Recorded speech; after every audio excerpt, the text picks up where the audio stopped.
How are you? Great. Great? Good. You ever standing upright? Another day on this side of the dirt? We're great, yeah.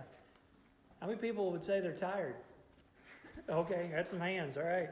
It seems like all we do as adults is tell each other how tired we are. I was trying to think of where I saw it. I know I've seen it somewhere, but I did see a poster the other day that it had the Grinch on it. And it had the Grinch like holding a coffee mug. And the Grinch said, being an adult is pretty easy. You just feel tired all the time. You tell people how tired you are. And you listen how tired other adults are. And it does seem like that about sums it up, you know. Everybody seems tired. And it seems like it's sort of a sneaky mental health challenge. You know, we would have a mental health challenge of maybe depression or anxiety that would sort of manifest themselves in a way that we would see, but it almost seems like tiredness or stress or even burnout kind of sneaks up on us. And it seems like these past few years have gotten particularly exhausting, especially for those who work in people helping professions. I'm talking about teachers or school administrators or people who work in healthcare or law enforcement, first responders, even church leaders. Church leaders are reporting a level of stress and burnout that are really at record levels. And one challenge the church is facing now and will face in the immediate future is the number of men and women who are entering ministerial education doesn't come close to the number of men and women who are leaving ministry positions. Just in the last 8 years, the percentage of pastors who said they were burned out and considering leaving the work of the kingdom has gone from 11% to 40%. Now, I don't think it's possible to live a life without stress. I'd love to give you a sermon that says, I'm going to give you 3 easy steps, and when you get to the end of these 3 steps, you're not going to have any more stress in your life. You'd be skeptical of that sermon, and rightly so. But I do believe it's possible to live a life that doesn't lead to burnout. And to illustrate that, I want to show you a story in 1 Kings 19. It is, and we'll spend most of our time today in 1 Kings 19. So if you've got a Bible, I want to open there. But I'll give you some backstory. It's a story you know about. It's the story of Elijah. Elijah is a character that is introduced in 1 Kings 17 because he's opposing a wicked king of Israel named Ahab. There is a king of Israel named Ahab, and he is wicked, and he is egged on in his wickedness by his wife Jezebel. Jezebel has imported into, or that's probably not the right word to say, Baal worship was already there in Canaan when the children of Israel got there. Jezebel's main goal is to make Baal worship the national religion of Israel. And Ahab and Jezebel are leading the people away from God. And Elijah, in chapter 17, announces that as a response to that idolatry, there's not going to be any rain in Israel. And there's no rain for the next several years. The nation is plunged into a deep drought because of this lack of rain. And what Ahab does in response is he puts out a seek and kill order on Elijah. He has people looking for Elijah to seek him out and to kill him. So God tells Elijah to go live by a brook, and Elijah does that. Elijah is fed by ravens for a time. He spends some time alone by that brook, but the brook dries up.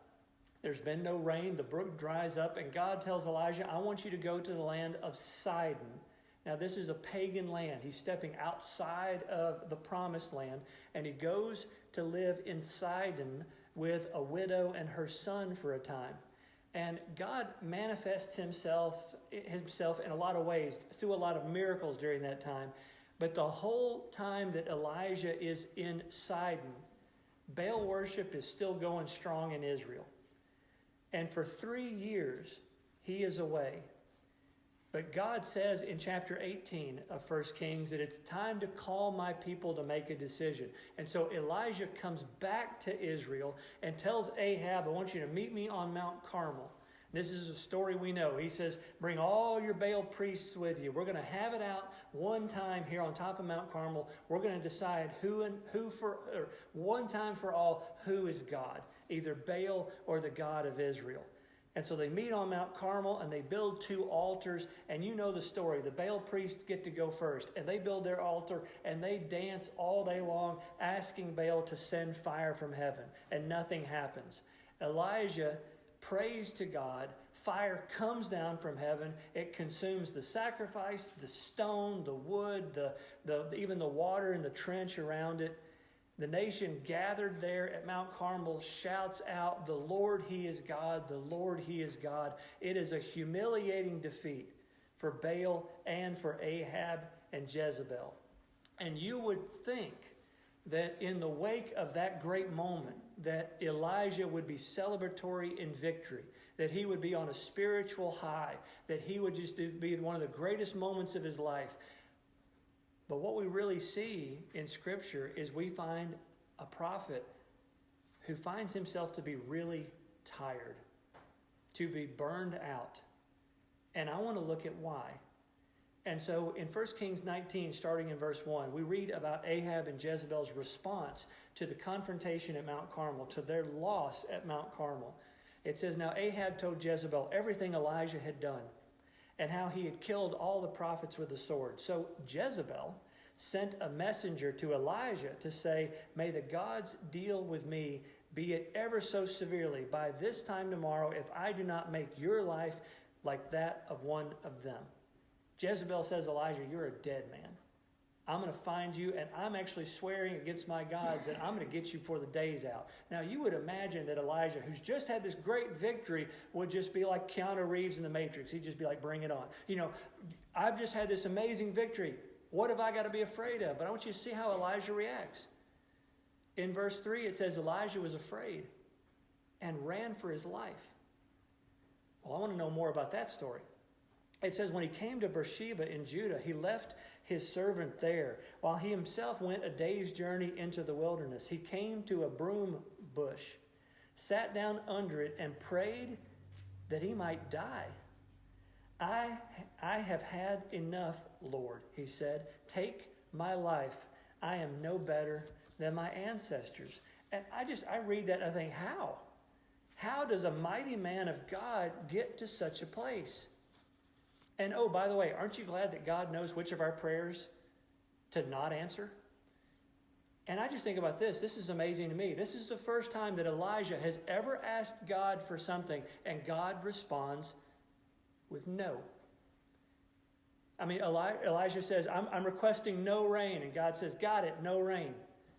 Elijah is at the widow's house and her son dies. And he's saying, "I am requesting that you restore the widow's son to life." And God says, "Got it, widow's son restored to life."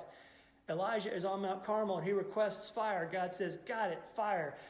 Elijah requests rain. God says, "Got it, rain." Elijah requests to die. God says, "Absolutely not." I want to know how Elijah got here, though. How did he go from calling down fire to losing his fire? How did a prophet of the great I Am get to I quit? If you've ever been in a place where you are mentally and physically exhausted, maybe you understand how he got there. Maybe some of the things that factored into his exhaustion might factor into yours as well, because there's a couple of things here that I think contributed to why Elijah is feeling the way that he is. First thing, Elijah has lived for a long time in extended isolation. Think about this. For several years, he's lived as a loner. He's been separated from his faith community for many years. Now, I know he's been living with a widow and her son in a foreign land, but imagine being separated from your faith community, living outside your nation. Now, nobody, I think, not even Jesus, can stay mentally healthy for long without connection to their faith community. I think another factor in his burnout was unmet expectations. I am of the opinion personally that Elijah is very disappointed with how Mount Carmel turned out. You might think, how could he possibly be disappointed? He asked for fire from heaven and got it. How could he possibly be disappointed in how that turned out? I think Elijah did not have the fire from heaven as his main goal. The fire from heaven was not his main goal. His main goal was the eradication of Baal worship in Israel. He thought, I think he assumed, that after the success on Mount Carmel, that his work would be done. He thought the nation of Israel would rise up and dethrone Ahab, would take Jezebel and kick her out of the country. They would restore the worship of Yahweh in Israel, and none of that happens. Ahab and Jezebel are still on the throne. They're trying to kill Elijah. All those people that stood on Mount Carmel and said, the Lord, He is God, went right back to their houses and got their Baal idols back out. And that happens occasionally. We have expectations for life. We have hopes for life. You have a goal. You want to get that dream job, and you get it, and then it turns out that job is not so dreamy. You want to have children, or perhaps you find out you can't have children, or you have kids and you think you're going to have the perfect family, then all you can do is get on Facebook and look at how much more perfecter everybody else is than you. You marry that person you always wanted, and it turns out that the person you were dreaming about isn't the same person you end up living with. Nobody gets the life that they wanted. We all get the life we got. But I think there's one more thing that contributed to his burnout, is that he could not find meaning to his life. And here's what I mean by that. Elijah says to God, take my life. I'm no better than my ancestors. What does Elijah mean there? I think he can read the history of Israel. He can read of how Israel would stray away from God, and God would send somebody, maybe a judge. He would send that judge, and that judge would lead the nation to a period of revival. And there would be several years, maybe decades, where the people return to God. Now, he understands eventually that they're going to fall back in, and God's going to have to send another judge. And there's this cycle that goes. And Elijah thought, number one, maybe this is going to be different. Maybe the revival that I'm going to lead, maybe it's going to lead to the nation of Israel for all time getting rid of worship of other gods. Maybe for all time they're going to be worshiping God and God alone. And Elijah's like, I'm so big of a failure, I don't even get the period of time where I'm returning them to God. I don't even get that couple of years, couple of decades where the nation of Israel comes back. I'm such a big failure that I got fire from heaven and they turn around and go back to Baal. I think Elijah is looking at himself and thinking, I'm the biggest failure God has ever sent Israel. I'm no better than my ancestors. Elijah's looking back at the last 3 years of his life. Really, honestly, he's looking back at his entire life and he's thinking, what difference have I made? I can't point to a single thing, Elijah is thinking. I can't point to a single thing that's made any difference at all. And I think that it is this lack of purpose to his life that leads to this moment of exhaustion and despair. Because he's thinking, I just keep doing the same thing over and over again, and I'm getting nowhere. Now, I don't know if you've experienced that in your life before. I know my mom has, because I can tell you that when I was a kid, one of my favorite places to play was the kitchen. Now, there were some bottom cabinets I could reach. She had some stuff that was locked, and we got those little poison control things that had the skull and the crossbones. I know not to go in those cabinets. But over here were these other cabinets. And inside these cabinets were pots and pans and the neatest little collection of bowls that my mom had. She had these white plastic bowls, one great big one that I think was like a salad bowl or something. And then there was like a collection. It was like this Russian nesting doll thing of bowls. And it was, my mom, it was perfect in her little cabinet. She had them all stacked up. One of the things I loved to do was get in there and take those bowls and spread them all over the floor. Because I would take those little bowls and I'd set them out and I'd put them back in the order in, and I'd put them upside down and I'd throw them on top of themselves like little bigger turtle shells. And then I'd get the pots out and I'd go get a couple of wooden spoons and I would play drums on this stuff all day. And then I would eventually get bored and I'd get up and go to a different room. And guess what I did with all those pots and pans? I left them all on the floor. So she would have to come in and she'd put all those pots and pans back in the cabinet. Next day would come. Guess what I would do? I'd go to my kitchen. I'd go to my floor. I'd go to my cabinet. I'd pull out all my pots and pans, and I'd lay them all out over the floor. And I'd play with them. I'd get bored. I'd go to another room. She'd come back in, and she'd put all the things back up. Eventually, she gets to a point of, why do I even bother putting them up? Because he's just going to get them out again. I always thought she didn't see things from my perspective. My perspective was, why even bother to put them up? Or why even bother to get them out? Mom's just going to put them up again. You know, we're sitting here both going, what are we doing here? We get to a point where all we can say to ourselves, is this what life is? Is that all life is? It's just doing the next thing that's got to be done, whether it's the kitchen or whether it's the laundry or whether it's the job or whether it's the drive or whether it's the bills. What's the point of all this? Does any of this really matter? And I think all of us will eventually get to a place where it's hard to discern if what we're doing really matters at all. And the good news is that the God of heaven is willing to meet us where we are, not where we wish we were. And God meets his prophet. God doesn't respond to Elijah with frustration. He responds to Elijah with a strategy for his regeneration. Because look at what Elijah does. Verse 5, it says, "Then he lay down under the bush and fell asleep. All at once an angel touched him and said, 'Get up and eat.' He looked around, and there by his head was some bread baked over hot coals and a jar of water. He ate and drank and then lay down again. The angel of the Lord came back a second time and touched him and said, 'Get up and eat, for the journey is too much for you.' So he got up and ate and drank. Strengthened by that food, he traveled 40 days and 40 nights until he reached Horeb, the mountain of God. There he went into a cave and spent the night. And the word of the Lord came to him, 'What are you doing here, Elijah?'" Now in verse 10, Elijah responds to God. He has gone down to Mount Horeb, which you might know better as Mount Sinai. He's gone down into the desert to the one place that I think he thinks, I know where I can talk to God. And he goes down to talk to God. And essentially what he tells God, he said, "I've been on your side. I've been on your side. I've been on your team. I've been faithful. I've been brave.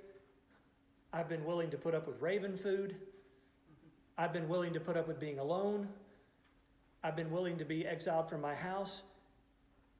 And look at what it's got us.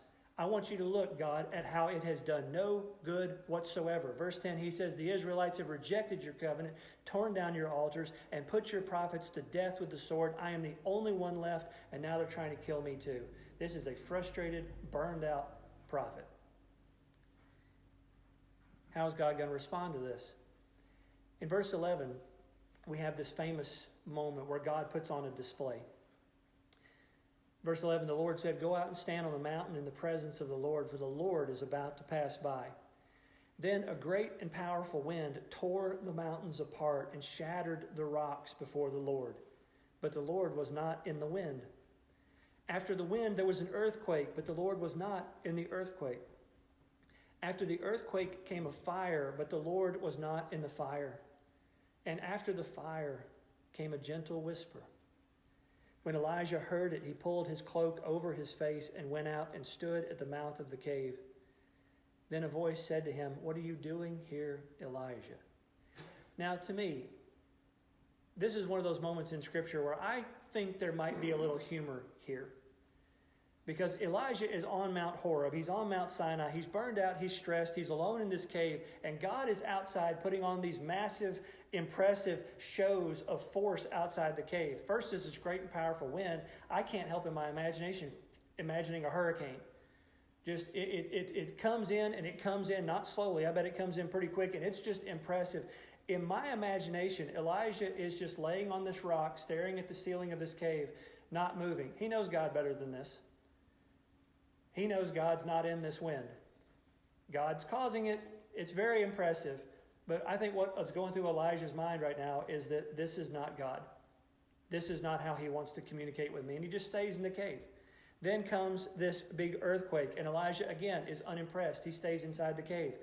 God's not in that one either. And then here comes this fire outside. This fire is raging outside. I imagine this inferno is just sucking the air out of this cave, out and feeding this fire. And I can just imagine Elijah going, I wonder how long God's going to keep this up. Could I get another nap in here? And again, I could be misreading that, but I imagine Elijah knows God well enough that when all this big, impressive display is over, Elijah hears the whisper. Like somebody is standing right outside the cave talking to themselves. And it's at that point that Elijah goes, that's him. He goes outside the cave, and Elijah is asked again, what are you doing here? And Elijah responds again with his state of frustration. He said, I've been very zealous for the Lord God Almighty. The Israelites have rejected your covenant, torn down your altars, and put your prophets to death with the sword. I'm the only one left, and now they're trying to kill me too. The Lord says to him in verse 15, go back the way you came. Go to the desert of Damascus. When you get there, anoint Hazael king over Aram. Also anoint Jehu, son of Nimshi, king over Israel, and anoint Elisha, son of Shaphat, from Abel-Meholah, to succeed you as prophet. In verse 18, he tells Elijah, I reserve 7,000 in Israel, all whose knees have not bowed down to Baal, and whose mouths have not kissed him. I find it interesting that God meets his burned out prophet not with a lecture, but with a perspective and with a purpose. Because I think God knows how to start fires, even in the hearts of his people who are burned out. And let me say again, you're going to be disappointed if you think this sermon is going to teach you how to live without stress. I don't think you can live a life without stress. It's not possible.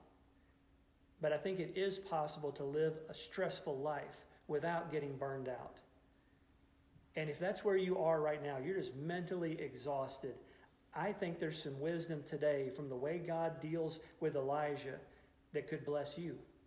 And the first piece of that wisdom is the first blank on your outline. And it is to pace your race. Pace your race. The first thing God tells Elijah wasn't get up and pray. It was get up and eat and go back to sleep. At that moment, God knows Elijah is not ready for a rebuke. Elijah needs rest. Elijah needs rest and he needs refreshment because he is a man that is physically and emotionally fried. And so God took care of Elijah's physical needs so that Elijah would be in position to receive some spiritual direction. God knew that until I get Elijah some rest and some refreshment, he is not in a place where he can hear what I have to tell him. And I'll tell you who else understood this. Jesus understood it. There's a story back in Mark chapter 6 where the disciples come back to Jesus after they had been sent on a little ministry tour. They come back to Jesus and report on all that they have done and all that they have seen. And Jesus tells them in Mark chapter 6, verse 31, it tells us the context. It says, because so many people were coming and going that they didn't even have a chance to eat, Jesus tells them, come with me by yourselves to a quiet place and get some rest. He understands that they can't maintain this pace without some rest. It's not a question of if they're doing good or not. They can't sustain this pace and stay mentally and spiritually healthy.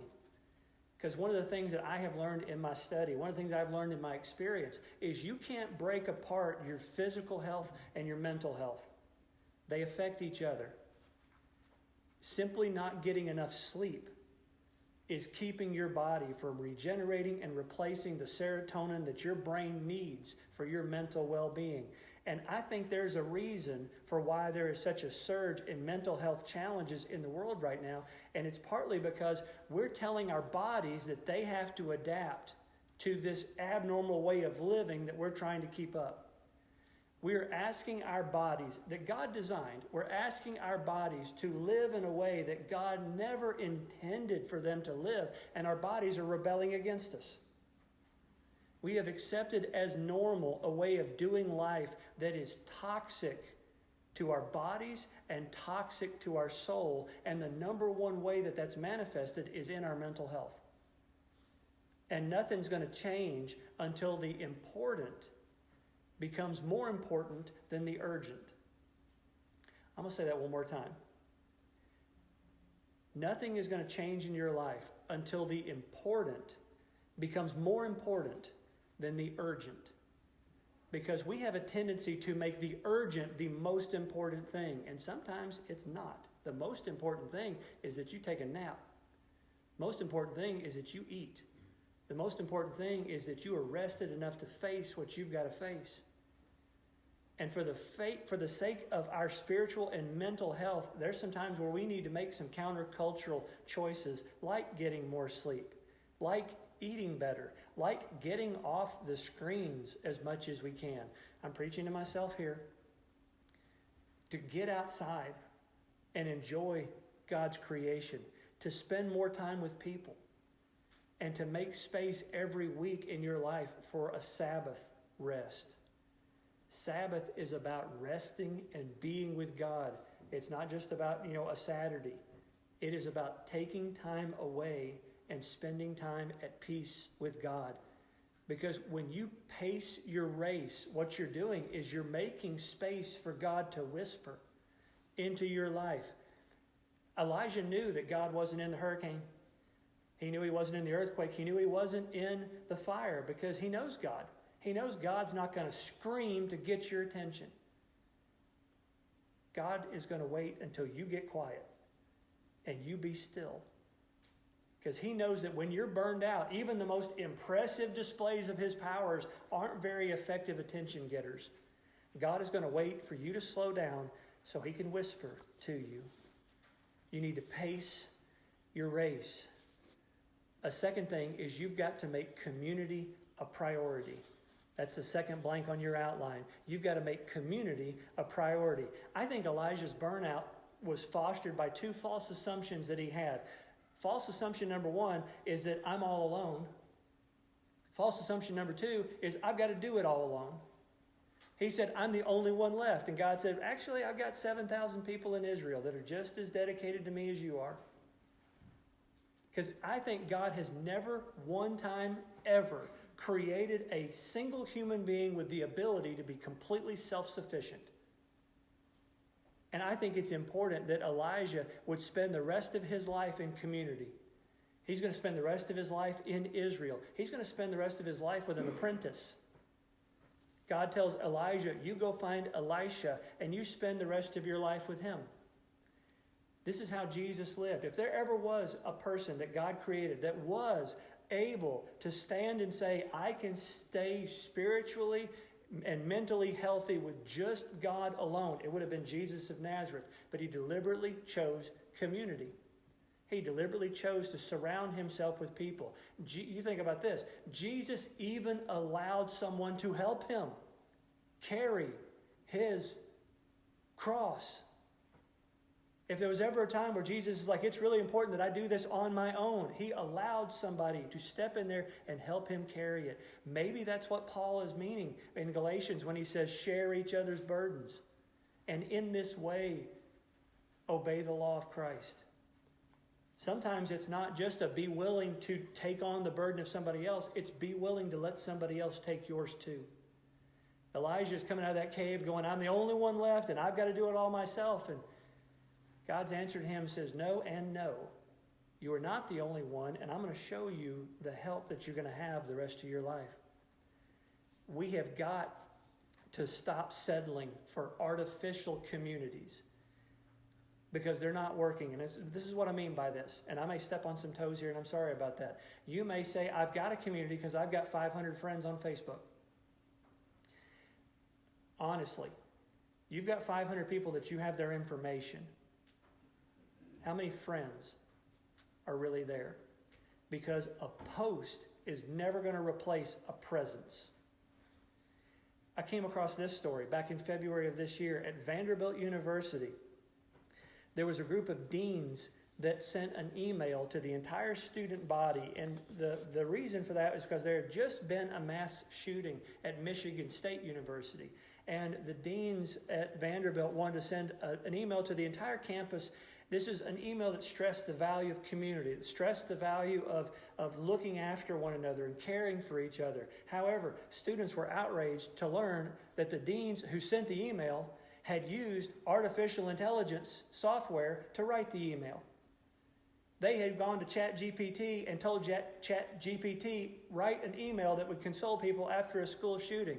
What looked like a heartfelt message of consolation turned out to be somebody asking a computer to write the letter for them. And I thought, that is where we are, people. We are trying to pass off this artificial community as the real thing. How many friends do you have? How many friends will look you in the eye and tell you you need some rest? Dottie's not here. Somebody needs to get her the message of this, because I'll tell you something that keeps me mentally and physically healthy is I've got, not just her, I've got several moms here that will look me in the eye and say, Justin, you need to get some rest. I see the burnout coming in your eyes, and you need to lay down, son.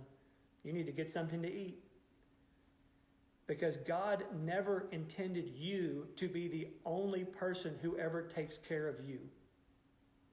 He made you for community. He made you to be in a community of people that worry about you.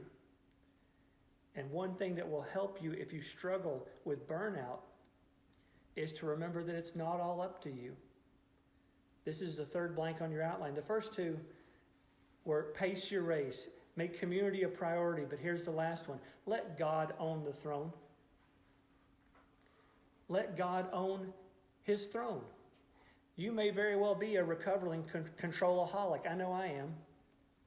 Because I'll tell you another contributor to pastor burnout in America, it's because church leaders have the tendency to believe it's all up to them.